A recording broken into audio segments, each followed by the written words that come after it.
loved A Winter's Promise because the setting is really imaginative, also really well written, and you can imagine what it would all look like. The main character, you see her struggle. She's not the very stereotypical main female character that can take down a whole army without any training. She has inner strength, but she doesn't know it in the beginning.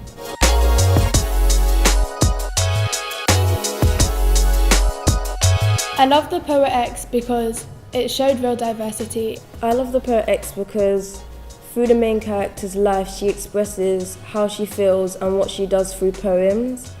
And I feel like as she's a teenager, it shows that all the teens that feel like they have no one and no one cares about them, it makes them feel seen.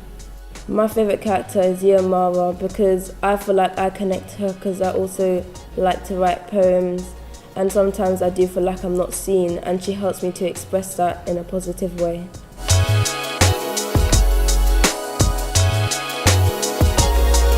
I love Children of Blood and Bone because the magic is so diverse in the book, and it shows us that anybody can do anything, even if they have self-doubts.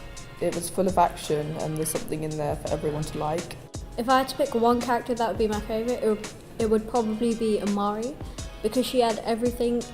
She was royal and she was rich, but she chose to turn her back on it just to do the right thing. So I think that's a really good thing to do.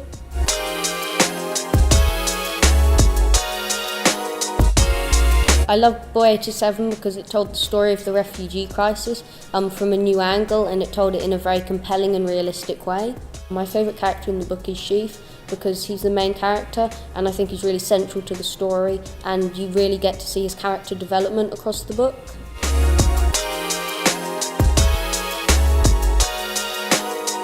I love The Truth About Lies because it was really interesting seeing the point of view of someone who has photographic memory, and it was really, really intriguing, and there were parts when I just couldn't put the book down, even though I know I should have been asleep. I just kept on wanting to read and read it.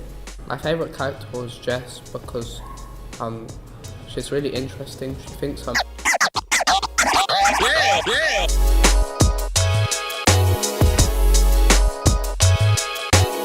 I loved Me Mum, Me Dad, Me. The character I found most interesting was probably the boy's dad, because when you first meet the dad, you're not really sure what to think of him. The most memorable part of the story is probably at the end, where the main character receives a letter from his dad.